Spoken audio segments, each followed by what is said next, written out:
আসসালামু আলাইকুম। ওয়ালাইকুম আসসালাম। আপু আপনার নাম কি? চাঁদনি। চাঁদনি আপু, দেখতে তো চাঁদের মতোই লাগতেছে। এত সুন্দরীর রহস্যটা কি আসলে? সুন্দর তো আল্লাহ দান, তো আল্লাহ দিছে বলে আচ্ছা সুন্দর। আচ্ছা, আল্লাহ সুন্দর দিয়েছে বলে সুন্দর, তাই তো? রিয়া, বেশ, খুবই ভালো কথা। আপনার বাড়ি কোথায়? আমার বাড়ি হয়েছে রাজশাহীতে। পরিবারে কে কে আছে? আছে আম্মু, ছোট একটা ভাই আর বাবা নেই?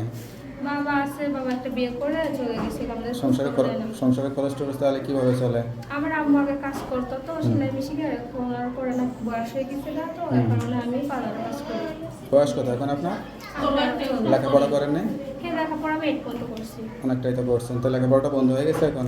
জি, লেখাপড়া করতে হয়ে গেছে না, কি করবো, কাজ করতে হবে, লেখাপড়া করবো কেমন। আচ্ছা, তা প্রতিবেদনে কেন আসছেন? আইসি একটা মানে ভালো মনের মানুষের জন্য আসছে, যে আমার পায়ে তাহলে বিয়ে সাথে করে চলে যাবো, আমি আর কষ্ট করতে চাই না। আচ্ছা আচ্ছা, বিয়ে শাদীর জন্য প্রতিবেদনে আসছেন, তাই তো? এরকম সুন্দরী মেয়ে যে বাড়িতে থাকে, সেই বাড়িতে তো বিয়ের জন্য লোক টোক আসে, তা বাড়িতে কেউ আসে নাই? আছে, অনেক মানুষ আছে যৌতুক চায়, তার কারণে আর কি বিয়েটা হচ্ছে না। হ্যাঁ, যৌতুক চায়। এত সুন্দরী মেয়ের জন্য কেউ যৌতুক চায় নাকি? যৌতুক চায় কারা? সুন্দর হইলে কি হবে ভাই, কপালের দুঃখ। না, যৌতুক চায় যারা দেখতে কালো, হাত টাত ভাঙা থাকে, তাকে যৌতুক চায়। আপনি তো সব দিক থেকে স্মার্ট একটা মেয়ে, যৌতুক চাওয়ার তো কথা না। এখন কি করবো, ঢাকা শহরে ভাড়া থেকে বড় লোকরা বিয়ে করতে আসে, যৌতুক চায়। তো গরিব মানুষ বিয়ে করবেন? হ্যাঁ, আমি একটা গরিব পোষা যদি চাই। বয়স্ক হয়, চাচা হয়, তাও বিয়ে বয়স্ক করবেন? হইলে নানার বয়স, এগুলো সমস্যা নেই। তা যদি বাচ্চা কাচ্চা থাকে?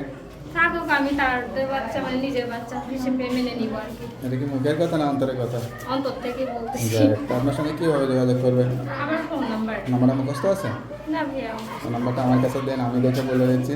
হ্যালো ভিউয়ার্স, শুনলেন একটা অসহায় গরিব পরিবারের মেয়ে সত্যিকার একটা জীবনসঙ্গী চাই। কেউ যদি ভালোবেসে দায়িত্ব নিতে চান বা বিয়ে শাদী করতে চান, অবশ্যই তাড়াতাড়ি এই নাম্বারে যোগাযোগ করবেন।